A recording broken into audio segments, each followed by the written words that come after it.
as had occurred in the past as women's rights, and women would get out and they'd fight for that. They try to collect data on the ability of a young lady to type and equal the capabilities of a male. And they gather evidence to that effect, and they form an organization. They make a study of all of the performance in medicine, botany, whatever it may be that women are in. And they collect data, and what happens is that the founder, you know what I mean by founder, a person with the presentation of the ideas, is one that has to look into things and argue with many people. And their first encounter is, a women's place is in the home with the children, and then they have to learn how to talk around those things. And they build their apple tree. You know what that means? They build more and more associations. Then they meet with other people and argue, and they build an example. They give, like when you talk to people, you give them 25 different examples, and they seem to get example number 3. So what happens is you professionally go around and meet with all these different people. You remember the key things that turn them on, and you begin to eliminate thousands of examples and move toward a certain set of examples. That's the theory of all instruction in chemistry, introduction to chemistry. There are basic systems. You say, well, you mix this stuff together, and the guy says, how much of the stuff? Well, then you say 5 parts this, 2 parts that, until you work it down to a system. Then as you encounter more and more people from different persuasions, you come down to tighter systems of description. And these people have become so facilitated at handling opposition and ideas that they become specialists in pressing for the women's right to work as secretaries, not only men. Then a young lady comes up and says, what about women who want to be doctors? They say, well, yeah, this person would be sympathetic to that because they've been fighting for women's rights in a particular area. Now, a female comes in and says, what about equal rights in sexual behavior? Well, these two may not want to handle that. You know what I mean? Because that's another subject in itself. So what happens is outsiders, meaning technocrats, socialists, come to these places where new ideas are talked about. And this person says, well, you believe in equal rights for women, what do you think of natural foods? And this person is an expert in natural food. And the person that's explaining women's rights sometimes becomes very flexible in their attitude. They learn to listen to the opposition. The opposition says, yes, but women all through the century, and you have to learn how to let them air their views. You can't come at them and say, let's forget about what women have done in the past. It is normal for people to want to participate. So they come out and say, well, we've always had sailboats for years. We've never had any motor boats. Why do you want to put steam on a boat? We got it in our locomotives. And so you got to let them say it. Then after they've had their say, then you come at them again. Then they say, yes, but. Because if you don't let them have their say, the yes, but remains in their head while you're talking. Do you think you know what I mean? Anybody doesn't understand that? So in the history of changing people's ways of thinking, you have to play this game. You have to let them seesaw along, then you come in with your 3 cents. And they go on a long fucking verbal thing, you know what I mean? The new people. They ask similar questions. What about incentive? Where will the money come from? Who will make the always the same questions. But you must let them ask it. And the only other way you can do it is a public lecture, where you crash through it all. That's much better than like if you go out and you meet somebody and you start talking, you got to go through the whole shit. You got to permit participation, not social participation. But at a lecture, you can toss out a whole new set of ideas, and you can answer their questions. That's what you try to do. In tossing out new ideas, you answer the questions. So what happens, these people become so sophisticated. I think I told you that the club in the early days we called the Free Thinkers Club. And the Free Thinkers Club have their headquarters in New York. They're atheists, socialists, and the socialists are the 5 or 6 people that go there. They usually band together. And the atheists are professional atheists. They're not necessarily socialists. And they talk about the theories of God and how ridiculous it is, and they sit around doing that. And they walk over to the socialists, and they find it not as exciting because they built their cherry tree on atheism. The cherry tree, to you, is where you get, the first time you see a balloon, that's all that you got in your head. The next thing is that if you release the balloon, it'll raise a matchstick. And then if you make it larger, it'll raise a mouse. And if you got a string here and the balloon is too big, it'll pull the balloon into a long shape like that. So they take a hairnet in the early days, and they used to put it over the balloon to distribute the load, so you're not just pulling on the rubber undersection. They put that hairnet over the balloon. But sometimes those wires used to come apart. The balloon would come out of the hairnet. Then they tied it with a light gossamer cloth like that. And they hung the stuff down so the load would be distributed over the whole balloon. And so the balloonists form a balloonist association. They say, we've been on the ground too long. We got to get up in the air. And people come in and they join that balloonist association. And then Rosalie comes in and says, how about a free flight flying machine? And the balloonists will listen to her, whereas the railroad people won't. Some of the balloonists will go over to Rosalie and become advocates of lighter than air flying machines, balloons, or heavier than air is airplanes. Balloons are called lighter than air. Then another person says, why can't we take a lot of balloons and join them together and tie them down like that and lift up heavy freight, like logs and things like that? And some businessman thinks it's a very good idea. And so he backs them. And he got 25 gigantic balloons, and he lifts up a log, and then a wind comes, and it goes out to sea. They say, I've invested my money in that, and I've lost the balloon. Then another balloonist says, if you make one large balloon, you don't have all of that additional surface. Whether you knew this or not, when you go to the grocery store and you buy 27 peaches for $1.50, see, the bigger the peaches, the greater the volume of food. Most people don't know that. The larger the apples, the better the buy. Because if you take one apple and reduce it to 4 parts, you got 4 parts skin, and you got less volume. So you buy the largest eggs, they're always the cheapest. You understand that? So this balloonist finally makes a very big balloon. And the guy says, well, it's too much resistance. And then an aerodynamicist says, why can't we put a streamlined shell over it and call it a Zeppelin? And put a lot of balloons inside the Zeppelin. That's what's inside a Zeppelin, a lot of balloons. And a light structure. And a passenger section down here. Now, what happened with these free thinker clubs? They get a lot of groups in here. Like I said, the socialists, the sexual freedom, rights of women, and then they get into the other groups. And some of these people spend a little time in both groups.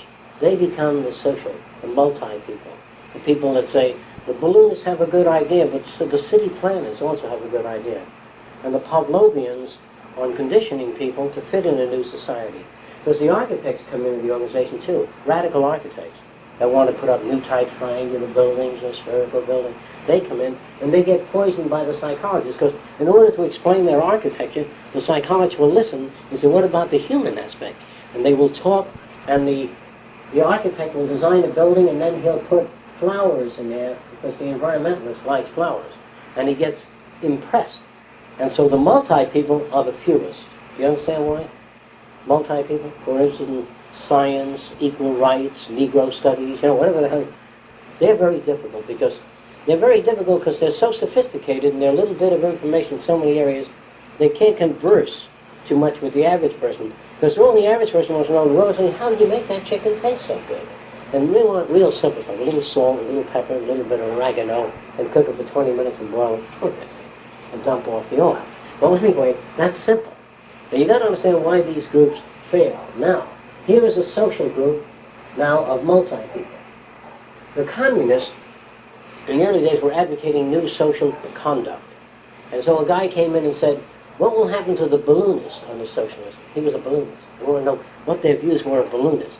They said, the socialists are interested in all new ideas. Come and talk before the socialists on balloons. And they all applaud. And maybe someday everybody will have their own balloon. They like to see a person come in and inquire. So all of the outsiders and the outcasts come into these new organizations because there's a place for them. Then a guy comes switching in and says, what are your views on homosexuality? There's something brand new. And they say, well, now, what do you think of Karl Marx? He's a great guy. Why don't you get your homosexuality cured and then come back to... See, they're still bigots. You understand what I mean?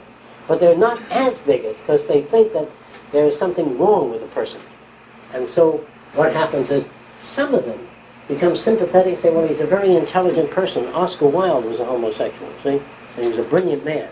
And the homosexual that advocates homosexuality, that they should be left alone, permitted to pursue what they want to pursue, does a lot of research. Did you know that Beethoven was bisexual? No. And they go on and they collect all the data they can. Nijinsky, they collect tons of data, and they build up a file, and they smash the average person. Edison, this and that, and the average person becomes insecure. Then an average person who's a bit of a psychologist says, aha, maybe the homosexuality caused them to sublimate. Since they couldn't deal with too many people, they had to paint or do something else to sublimate their inability to express themselves sexually. And they invented all kinds of shitty theories, and they made it possible for all of these people to get together without name calling. The free thinkers meant that to let anybody say anything. But when the fascists came in and recommended there be no free thinking, hard organization, and all that, then they said, no, you're not a free thinker. And so a free thinker meant anyone who accepted the basic postulates of the free thinker. A true free thinker listens to everything, and they try to share ideas. They might say, well, the overall planning of the fascists is terrific, but what they used it for was inefficient. The way the fascists built airplanes and planned their strategy was terrific. And that kind of planning went into human endeavor. And the fascists is trained the idea that there are genetic people that have incentive and think, and there others can't. So what we want to do is breed thinkers. And so what you get is all these deviations. Now, the organization that's been together of the free thinkers and the multi-people for a period of 25 years have become so sophisticated that their membership becomes more and more difficult because they go into more and more subjects.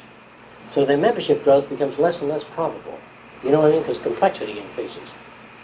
An artist, in other words, how do you draw on the lips? And you say, well, you got to lay out the center line and all that. And the other artist says, just give a nice free swing. It's easier to understand. So you go toward that direction, because the technical illustrator makes you draw center lines, find your vanishing point.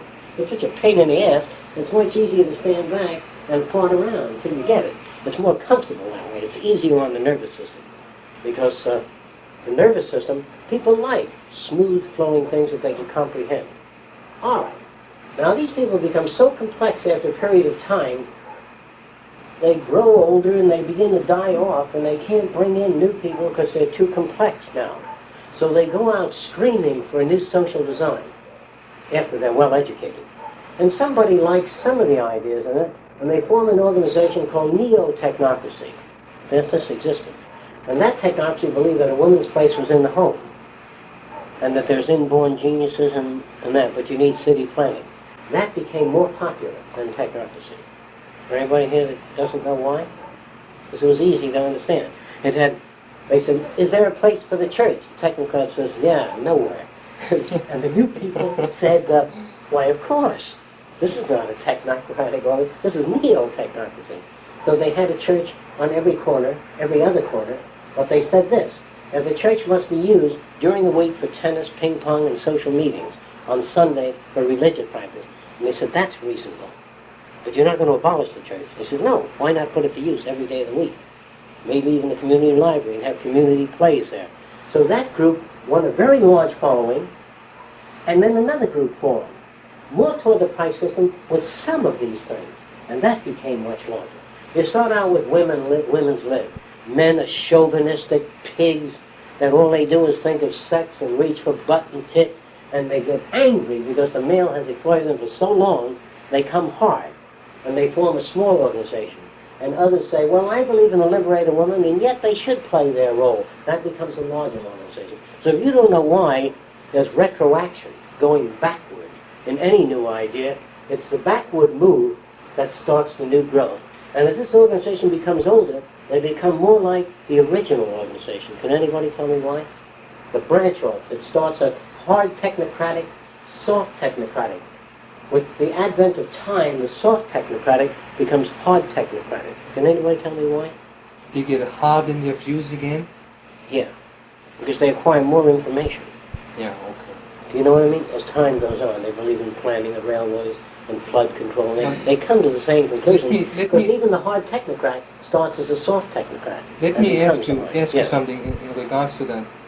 Is it possible that there is maybe also a reversal of this in sense of that, for instance, during the Russian Revolution, like the socialists almost made it there. Yes. The middle of the road is. Yes. And if they would have got in, there would have been a great probability that they, instead of moving towards hard communism, they would have drifted back morally towards monarchy or price system Very philosophy. likely.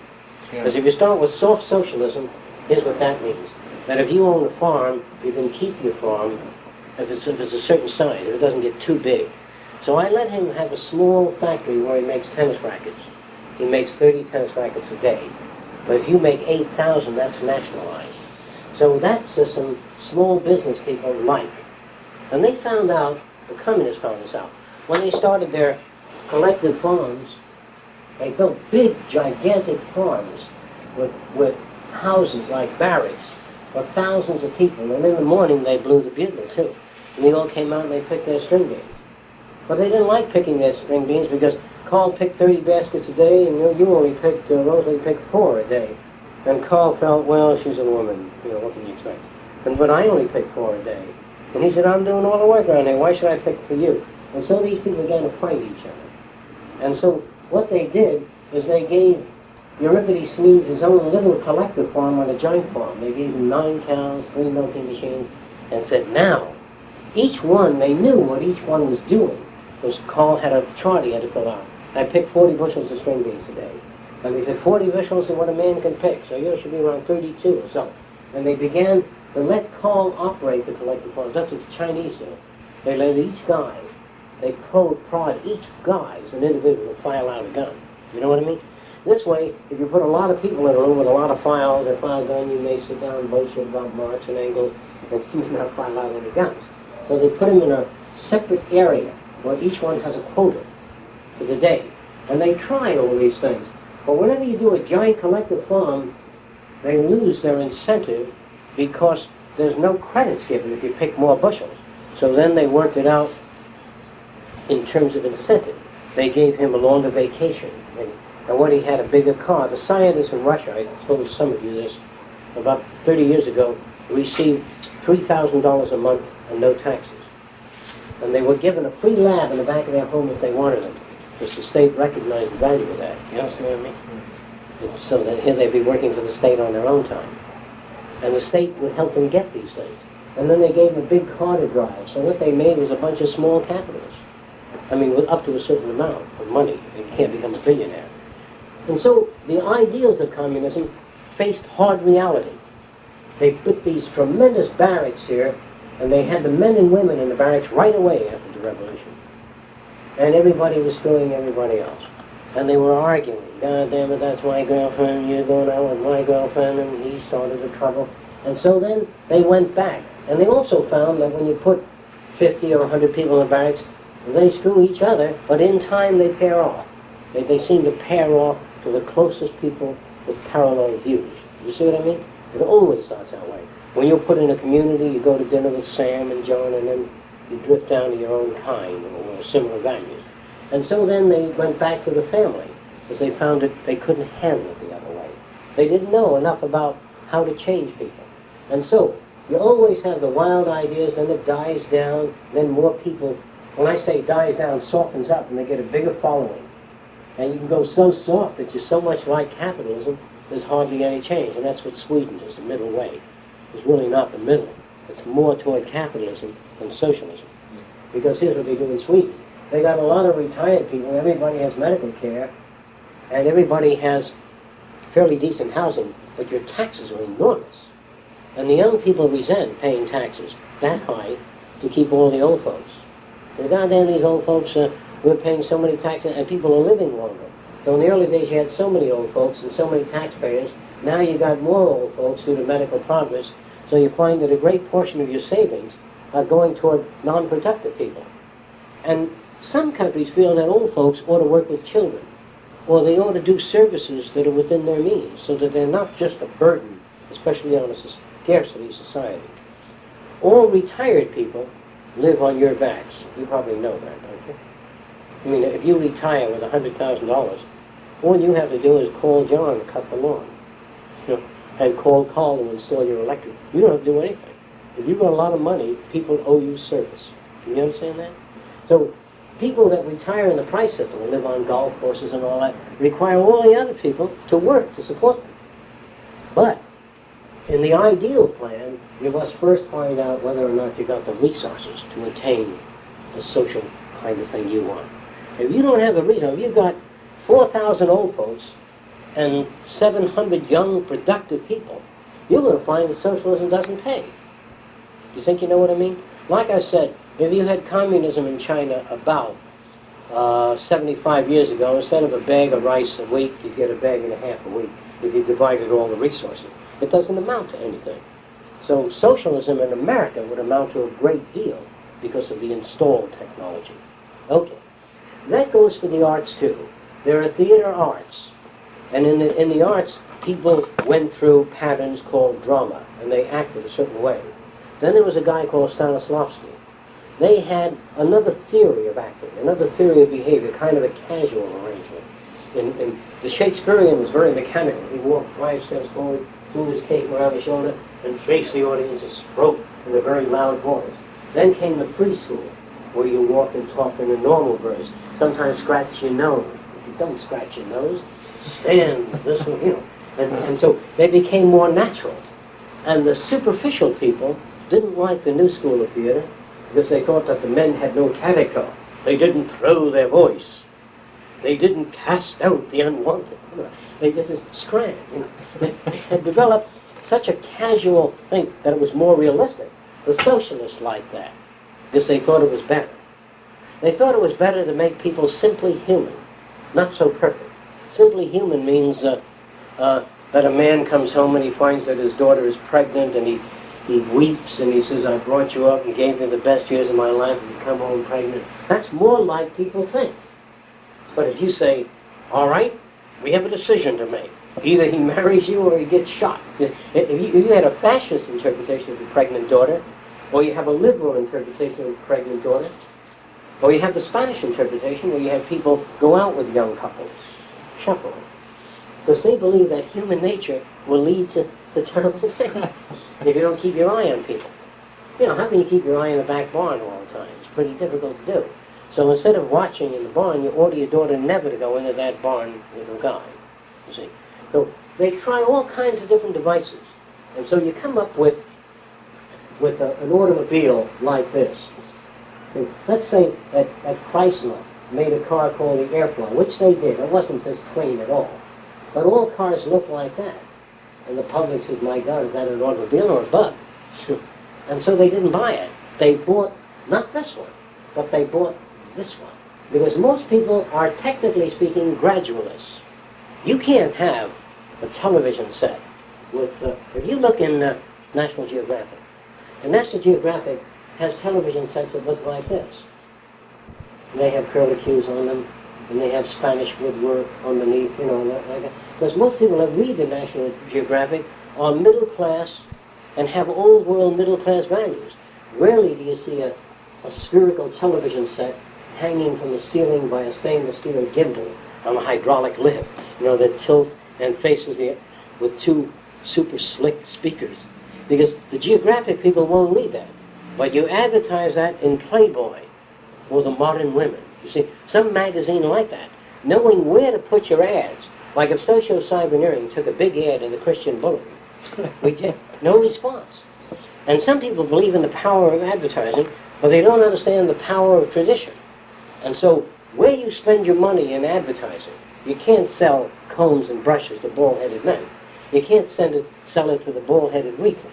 So you have to take a set of values. If you've got clothing with wide cuffs like that, and flowers printed on the cuffs that drag along the ground, and a big fat belt on 17 inches with all kinds of inlaid thumbtacks, you're not going to sell that in Mademoiselle.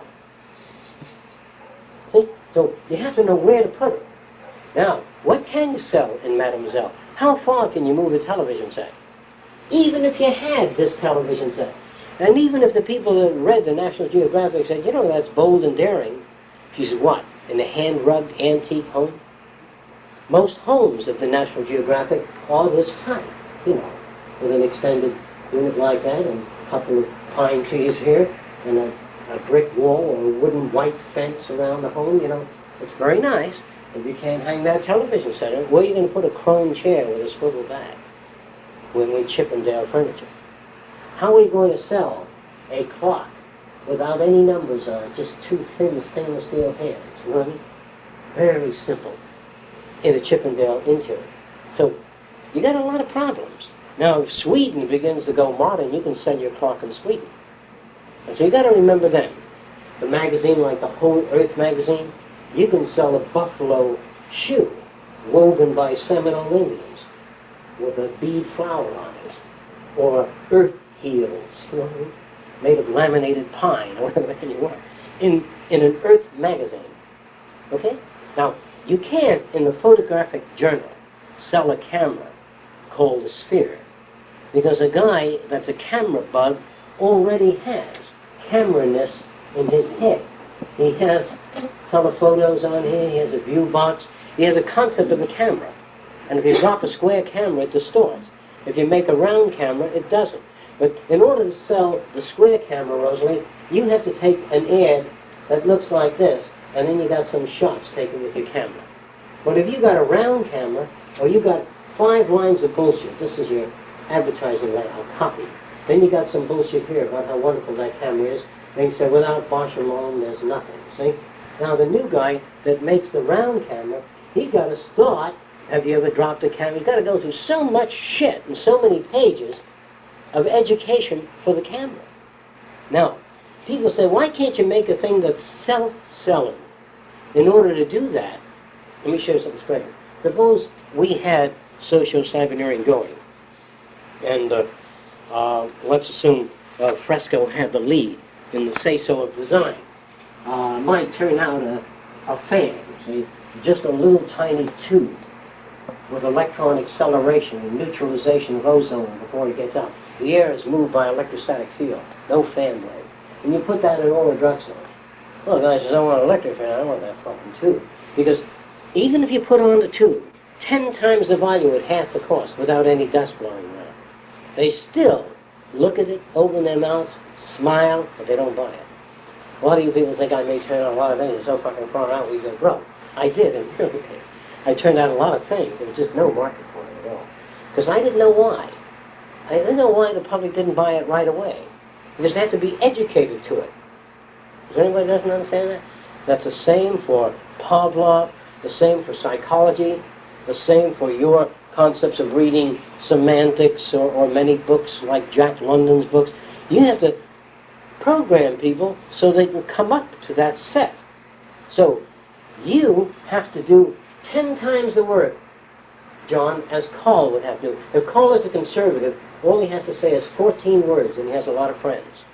If you say 14 of your new words, you have a lot of enemies. So you have to say 14 or 7 old words and some new words. You think you know what I mean? Until you can build a following. Therefore, the person that takes on neo-social persuasion winds up in a mental institution. The people that take on new ideas find their heads as a battering ram. Bam! There's no progress. You whack it, and there's no progress.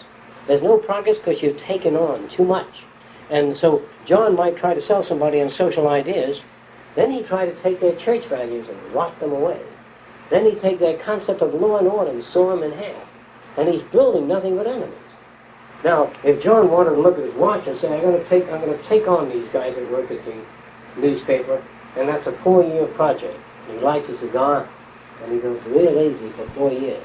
By that time, he's become so conservative in his methods of persuasion that the liberals don't want to listen to him. Because you use too many old examples. You know what I mean? And if you go too far, the advanced people will think, my God, this person can really simplify things and spell out the essence of a substance, of the substance of a situation. And ordinary people will say, I don't know what the hell you're talking about. They listen to the title, because they like to hear. If you say in the title something warm, human, and sentimental, you can almost follow with anything, and they'll listen and see how it fits. And then you throw in an occasional reinforcer. And he picked up the darling child, and he played with it. Then he put it down, then you go on to Palma and conditioning and all that. Then he noticed his little cousin standing by the wall alone. Are you alone, Jimmy? You feel rejected? Come here. And then he put his arms around him. And then Pavlov did this. In other words, you throw in a half a pound of humanity, 40 pounds of heavy semantics, and then another half a pound of humanity. You know what I'm talking about? Yeah. You have to mix it up. You have to weep it in. You know what I mean? You have to sneak it in the back door. And that's what it's all about. That's what good advertising is. And you may not like advertising, but advertising is the habits that people have been conditioned to. And if you believe or accept the idea of conditioning, therefore you must alter your approach. Now there are some people, I'm using old language, that are called egotists or egocentric. And they must play in your game. You show them a new camera and they say, I had a new camera once and didn't do a thing. He says, you know, I had the same fucking experience. Then you come back to the hospital. You know? But you have to let them have their say. If they don't play in the game, they don't want to play your game. Now, I don't say you have to do anything. You can go off and live in the woods and say, fuck it, it's too complicated. Or you can take it on. Psychologists don't take it on. They come in, you lie back, and they say, John says, I got a problem, people don't like me. He says, what should I do? He says, what do you think you ought to do? I'm not sure.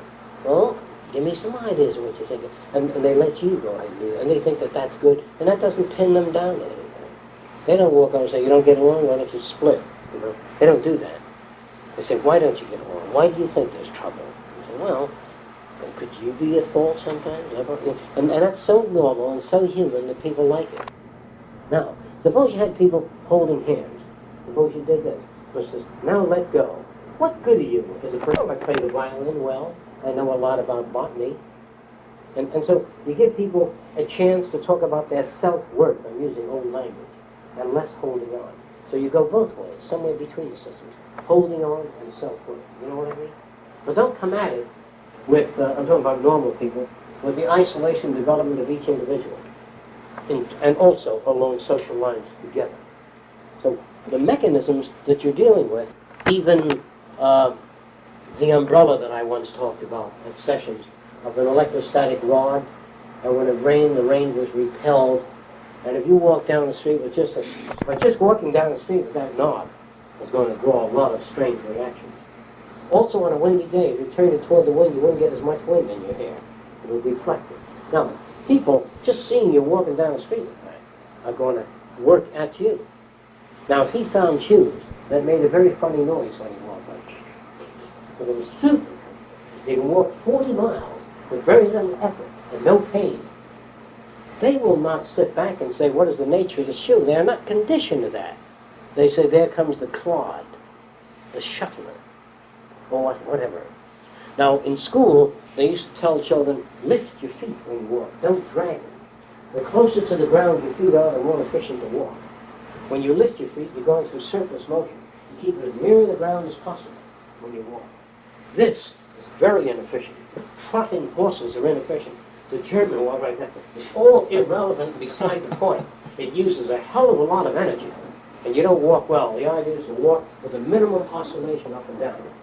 And the men have to learn to walk, like I said, with one foot in front of the other, to diminish the oscillations and the side-to-side swing. Something like women do, some women. And so, we have to find out what those things are about, and then design the optimal walk pattern, and then condition kids to it.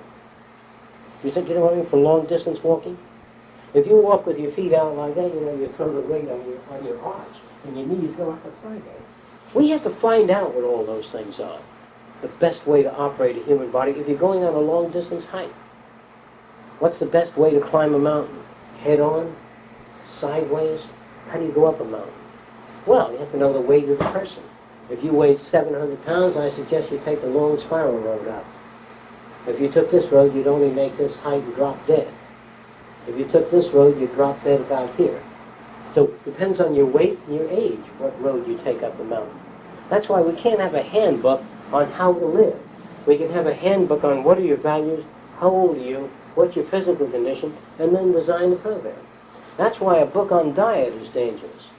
Because you have to deal with a person, their metabolism, their ability to handle certain types of foods. Some people can't handle certain types of foods.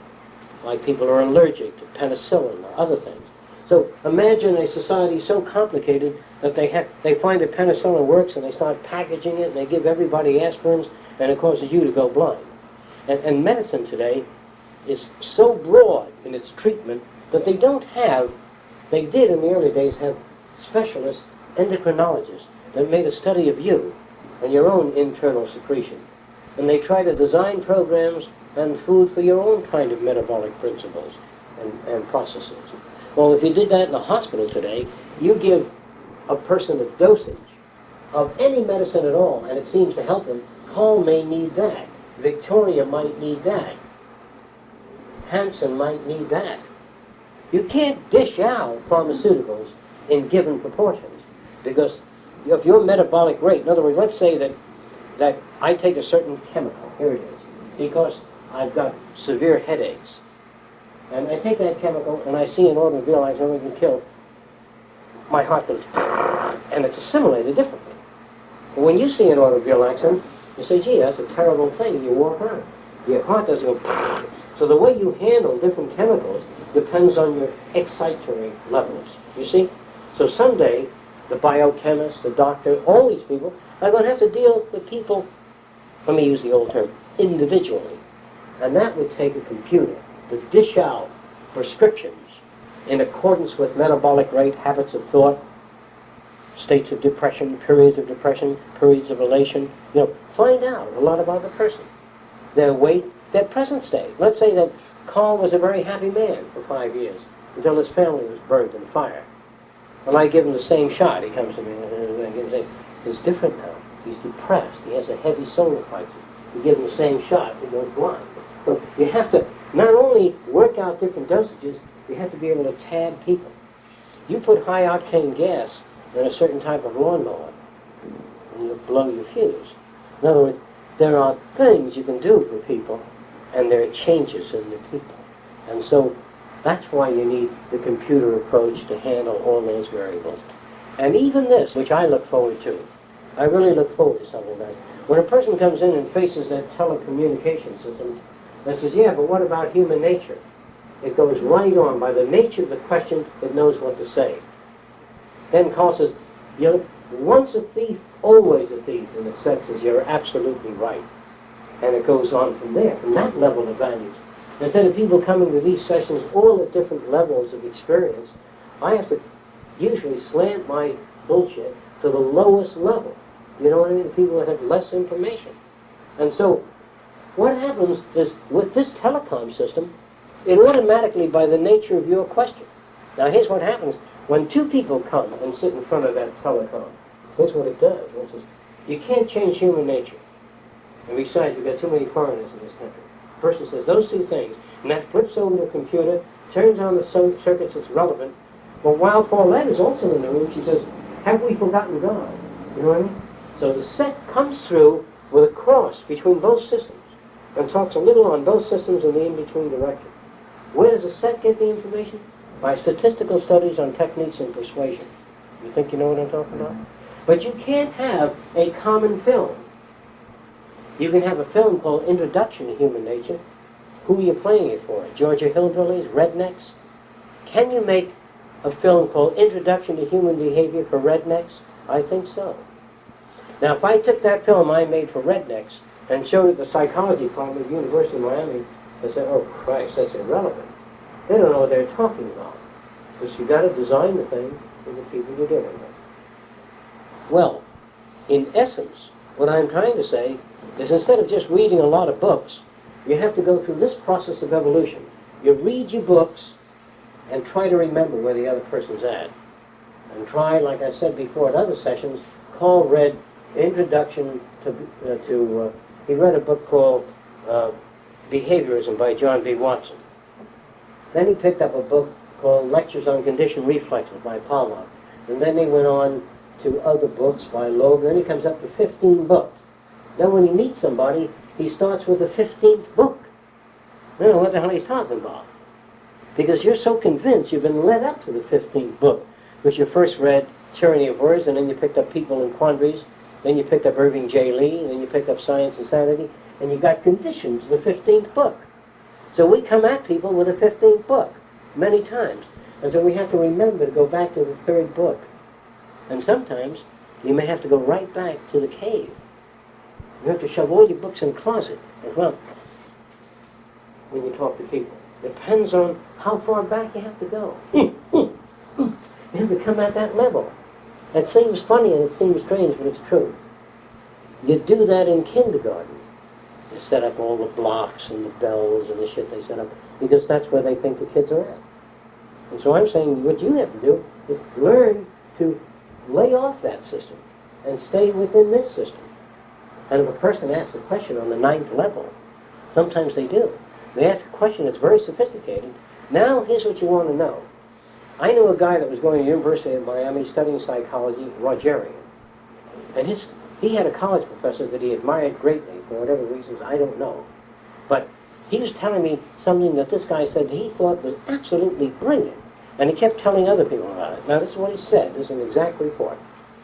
This woman came to him as a psychologist and says, my son will not walk through a certain type door. And he says, show me the door. And he thought that was brilliant. Show me the door. Well, obviously, whatever the hell it was, that the kid had aversive stimuli to a certain pattern. But show me the door is irrelevant. And we do many quotes. A stitch in time saves 9.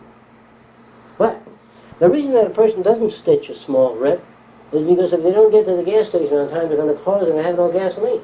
There are other priorities. We don't always do that. And they used to say, a rolling stone gathers no moss. Well, who wants to gather moss? But people don't take calendar philosophy, that's what we call it, up on the wall. You shall love one another as brothers. See? Now, all of this calendar philosophy has no structure in it. And so, when you take quotations, most quotations are worthless. He who is wise speaks little. Deep thoughts run in what? You remember? Still waters run deep. You know what that shit means? There's an old man that always sitting there like that. So, you know, he doesn't say very much. He's probably a very wise person. In other words, people make all kinds of assumptions about things like that. That because you don't say much, you're very deep and very smart. It may be, or it may not be. But you can't live on that. And the thing I liked best about that was remember the old thing, the family that prays together stays together? Did you ever see that? Well, they won't get a divorce because of moral guilt and things of that sort. But the Atheist magazine, did you ever see that cartoon of a bunch of vultures saying the family that prays together stays together? I thought it was very interesting. I think I also mentioned to you that I wanted to do a book on relativity and semantics, a vultures club, that ever heard about real vultures? And they go in, there's a restaurant, there's a sign outside, it says disgusting food. I say, oh, that would be great. And they go in, and they say to the waiter, what have you got today? It's absolutely revolting. Pus-laden, swollen glands. You say, oh my. And so the values of vultures are totally different. And so to teach people different forms, different views, you have to slant your cartoon. You can do it with cartoons. You can do a hell of a lot. Cartoons would be the place for semantics for children. You can come right in with all these Mickey Mouse characters and you go into the most fantastic levels of relativity or anything else. So long as you have Donald Duck come out and go like that, and then go on to semantics and relative viewpoints. You don't have to abolish cartoons. You have to use them. Or you can have some sexy girl come out and shake her tits on a thing, and then go from there into the values, and some islands don't shake anything. Some people wiggle their ears in the Mediterranean now and again. Well, I'll be goddamn. But you started where they're at. You understand? In other words, you don't have to abolish all that chauvinistic shit. You can use it, and use it well. And that's what they did. They used to have a guy come out outside of the sideshow, and they take a javelin, and they have this young lady tied to a board. And the guy says, now? And the guy says, no, wait a little while. And the crowd starts gathering around. And he gets that javelin, and he's about to run it through this girl. And the crowds get bigger and bigger. He says, all right, you ready to run it through? He says, just wait a minute. And then he starts talking to the people. And they say, on the inside, we're going to run the javelin through and all that sort of. But they don't do anything on the outside. They're always ready to do something on the outside. They got a guy underneath the piano with 4 tumbers on top of the piano. Now, no, just a few minutes. Until they build up the crowd, then they drag it in the sideshow. And then say, outside it says, human being with his liver hanging on the outside. That's what it said. And then it said, facsimile. And nobody knew what a facsimile was. They had a 9-headed girl with mirrors all around. And it said facsimile. And they went in there, and the guy said, it's done with mirrors. They said, that's right. Did you read the sign, you ignorant? The guys that ran sideshows learned how to do that. They learned how to say what they had to say. Now, those are the men that we want. We want the con men in Madison Avenue to sell this kind of stuff. Of course, they have to be educated in it. Because people that sell conventional products and people that don't sell product come off the 15th book. You understand what I mean? How to raise happy, healthy children is what you've got to keep in mind. Shall we go for coffee? We go for coffee? We go for coffee? We go for coffee?